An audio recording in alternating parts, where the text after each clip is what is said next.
this is the start point.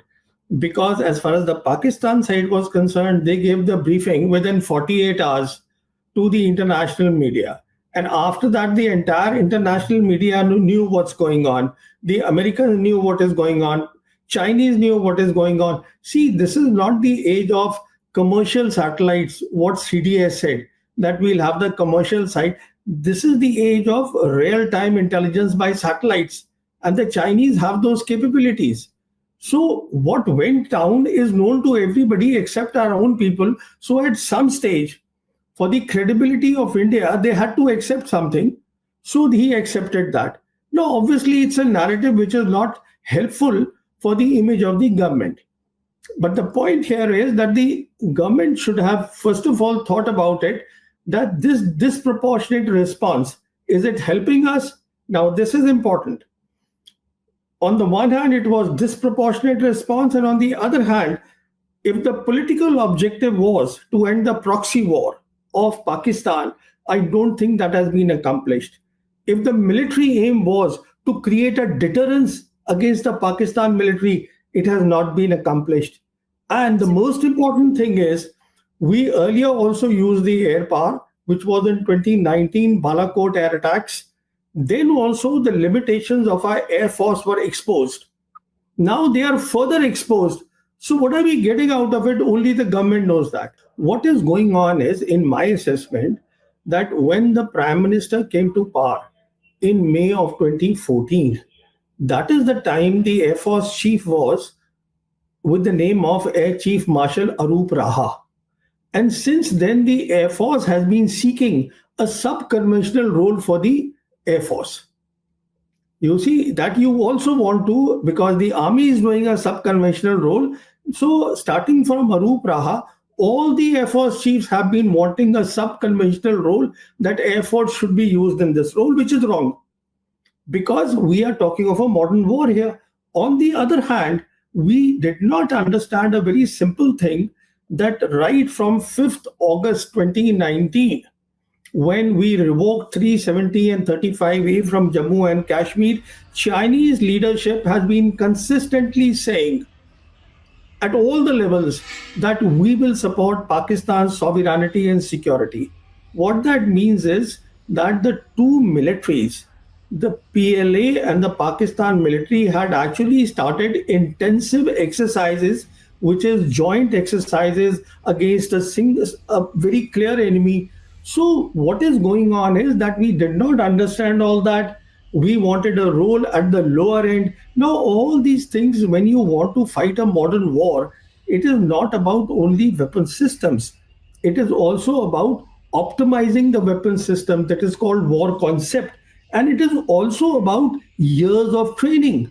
It doesn't happen in a jiffy that today you say, okay, I'm buying Rafales, so I become powerful. No, you don't. It is not only Rafales, how do you use the Rafales, how do you use the Rafales with the other systems, and what sort of training you have done, what sort of understanding you have of electronic warfare.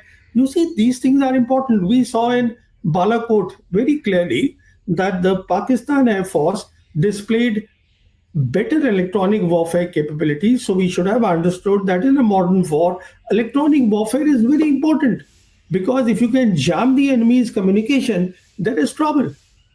How do you do the operation if the communication are jammed? I mean, we faced it in 2019, which is why our pilot, our squadron leader, he was made prisoner of war.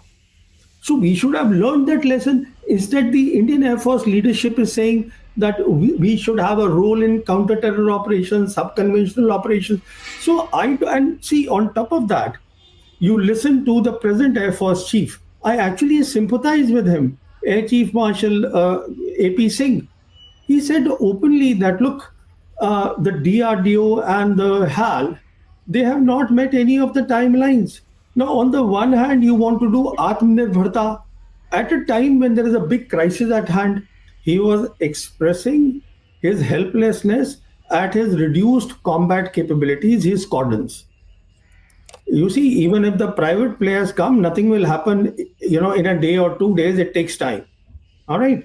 He has a problem. His problem was very simple. He understands that Pakistan Air Force is strengthening. He understands that perhaps even the Chinese will come and help the Pakistanis, though we saw in this operation that they actually came whole hog. The Chinese have come whole hog in support of Pakistan. So that was the eye opener for us. I don't know how many eyes have opened here after seeing that. So the point the air chief was making is that my strength, combat strength, whatever my authorized strength was, about 42.5 squadrons, it has come down drastically. He was simply stating a fact. What do I do if you guys can't give me the indigenous stuff? Something needs to be done, and that is the appeal that he was making. After seeing this operation, it is time for our security planners and our defense services to start worrying. I am not talking about the political leadership, whether they want to celebrate, don't want to celebrate. That's a different subject altogether, because you can always build a narrative. You see, building a narrative is not the great thing. I mean, it's not a difficult thing. You can always build a narrative for the people who are willing to hear, in any case, who are willing to believe you. But the key thing is that the security planners, there are far too many lessons, far too many limitations. There is no doubt about it that at this stage, it will be very difficult, rather impossible is the word I would like to use, that in a modern war, if let's say there is a war, God forbid, in let's say 12 months' time, then there is no way you can take on the combine of China and Pakistan, even if China is not showing the hand. China, please understand, today is at the cutting edge of modern warfare. How do you take on these two? And all that became very clear. And then on top of that, the government has created, the Prime Minister himself has created a new normal. And a new normal is extremely dangerous because it has brought the threshold of war dangerously low.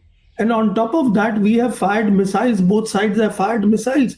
That means the traditional battlefield, where things were that this is the front line, this is the depth, it has all evaporated. There is nothing called a front line any longer. When this new normal is so dangerous, you have to understand what the next war will be like. So, from my perspective, I would imagine that our security planners, our defense services should be extremely worried. They should be having sleepless nights. What is going on? See, first of all, what the foreign minister said, there are different interpretations now they are giving. I won't worry about that. As I said, my key worry is, why did you do a disproportionate response and expose the limitations of your air force, which is the lead force in the next war? That is one worry. Second is the point that you raised. You see, it will not happen even if today we get the Rafales, which is not happening. We get the Sukhois. There is a lot of issue of integration. There is a lot of issue of standardization, because you need all that for a viable digital ecosystem to back the aircraft, the 4.5 generation, and now the Pakistanis are buying the fifth generation aircraft, the J35s, and a better missile, which is PL-17s. They used PL-15, now they are getting PL-17, which has a range of 400 kilometers. So I would worry, if I was in their place, the defense chiefs, that what would I worry about? That all this needs time. So what is to be done? What needs to be done is, we need to first have peace in the region. We need to create a security architecture in the region and have Pakistan and China inside the tent. That will give us time then to focus on our development. We have poor people in our country, and focus on the deterrence building. All these things, this is all talks that I buy the Rafales, I can take on Pakistan. No, because Pakistan and China have been training since 2019 very hard. So how do you, bridge that gap? You need years of training yourself. So these are not easy things, and the real situation, this operation has it's shown us very clearly. It is up to us. We want to see it, or we don't want to see it. You can ignore it. No, see, aerial superiority is one thing. In the next war, you have so many other things also. Aerial superiority, you have very good air defense systems. You have, there are a lot of issues involved here. So China today, as I said, is at the cutting edge of modern war. China has given a commitment to Pakistan. China will walk the talk. China's credibility has gone up amongst the globe, amongst the global South nations because of this operation at a time when all the big powers, their credibilities are going down. You see where's the credibility of Trump's America today?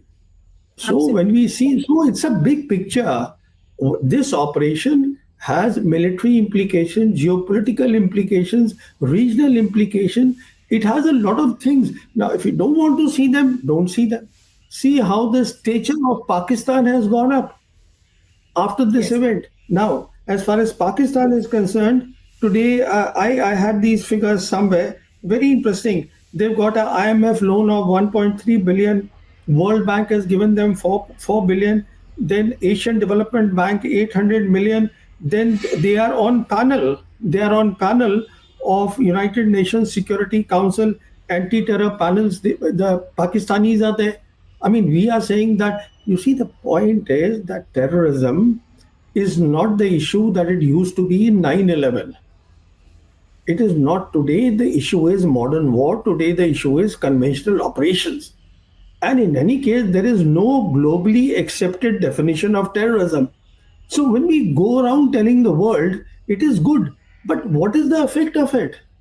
You see, when all these delegations went there and all the pictures are being put, which is fine. But if this is the result that I just read out to you, after all that, then obviously the profile of Pakistanis, their geopolitical profile, all the three great powers, America, Russia, and China, in any case, is their strategic ally. They're all standing with them. The Muslim world is standing with them. The Arab world is standing with them. Central Asian Republic is standing with them. Everybody is standing with them.